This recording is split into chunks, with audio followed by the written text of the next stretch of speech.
हक साहब भाई जरा सोचिए, जरा सोच के देखिए कि बीजेपी, लेफ्ट, एआईएम सब आपके खिलाफ बोल रहे हैं, सब कह रहे हैं कि ये हार नहीं पच पा रही है और इसीलिए फ्रस्ट्रेशन है बंगाल को जलाने की, 9 तारीख से पहले चीजों को अस्त व्यस्त करने की, अनरेस्ट फैलाने की सीधे सीधे कोशिश है टीएमसी की। और आपके नेता तो कैंपेनिंग के दौरान खुलकर धमकियां दे रहे थे, तो अब उन पे शक क्यों ना उठाई जाए?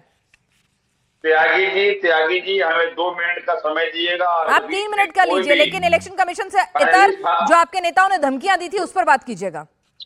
मैं सारी बात का जवाब दे रहा हूँ, मैं सारी बात की जवाब दे रहा हूँ और हमारे बीच में कोई इंटरप्ट नहीं करे, इसलिए बोलिए हमें बोलने का। देखिए, हमने कहा जिस हिसाब से आज जिस दिन से रिजल्ट 4 तारीख से निकला, पश्चिम बंगाल की ये हालात है, हमारे 2000 पार्टी ऑफिसेज को समझ लीजिए जला दिया गया और बदला ले लिया गया है।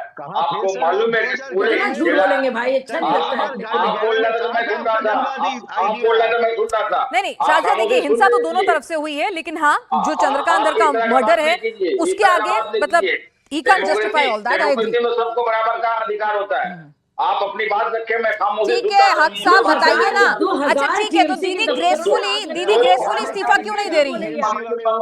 क्या मैसेज देना चाहती है वो अपने काडर को? जवाब दीजिए मुझे इसका। से आप लोग यही कल्चर चालू किया था बंगाल में, क्या किया था आप बताइए? सुदीप्त गुप्ता के साथ क्या किया था आपने?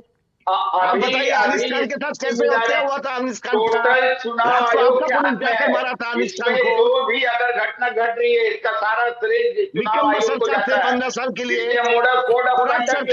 ठीक है, बिल्कुल मान ली मैंने आपकी बात, मान लिया। जब तक नई सरकार जो है वो शपथ नहीं लेती, आप कह रहे हैं कि ठीक है सुनिए तो सही, मैंने आपकी बात मान ली, उसका जवाब मैंने शाहजहां से लिया भी।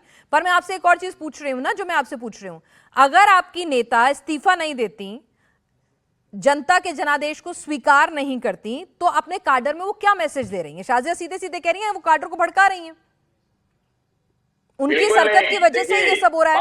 यहाँ समझने की बात समझना होगा त्यागी जी।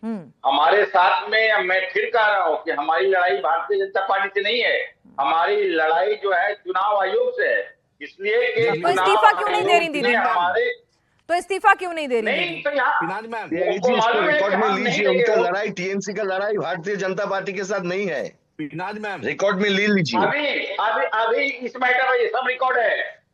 ये अभी लड़ाई, अरे हाँ, सभी नहीं थे आपकी लड़ाई भारतीय जनता पार्टी के साथ। रिजाइन की लड़ाई ठीक है सुशील घोष जी, एक सवाल, एक कॉमन सेंस ये भी उठता है कि भाई ठीक है दीदी सत्ता से चली गई,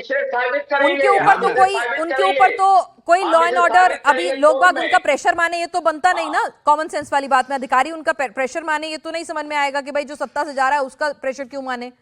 ठीक है, और अभी फिलहाल नई सरकार आई नहीं है, केंद्रीय सुरक्षा बल की कंपनियां भी वहां तैनात हैं, फिर लॉ एंड ऑर्डर के लिए दीदी को ब्लेम करना, या फिर दीदी का नेक्सस और उनकी मशीनरी इतनी स्ट्रांग है कि ये सुपारी किलिंग कल्चर चल रहा है वहां?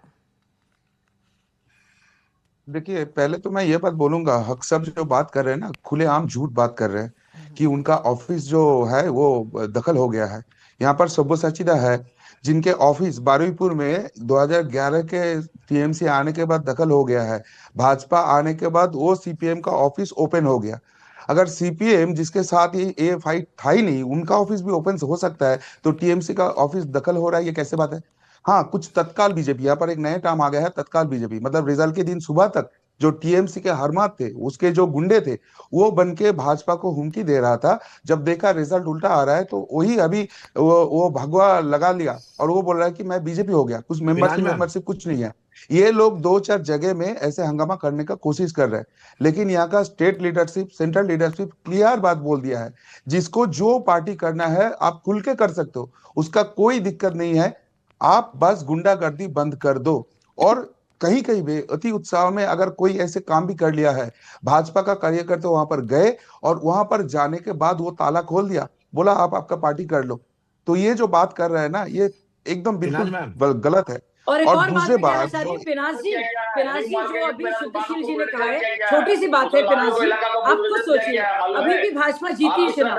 पिनाश जी छोटी सी बात अब हक्सा, सब एक सेकंड, मैं आपके विरोधी पास में आ रही चले हूँ। गए हैं। जी, आप जी, जी, सुनने का शाजिया, धैर्य बोलिए। रखिए। सिर्फ 30 बहुत सेकंड, बोल लिया 30 हाँ, पंकज 30 साहब। सेकंड, एक सेकंड, हक साहब। आपका ये झूठे बात ना ठीक है, अपने हक पास ही साहब, रख एक दीजिए। सेकंड। नहीं मैं 30 सेकंड में अपनी बात रखूंगी। पिनाश जी आप कह रही हैं कि दोनों तरफ से हो रही है, आप पिनाश जी खुद सोचिए, भाजपा अभी भी जीती है। भाजपा क्यों चाहेगी तोड़फोड़ करना या आगजनी करना? हम लोग तो जीते हैं।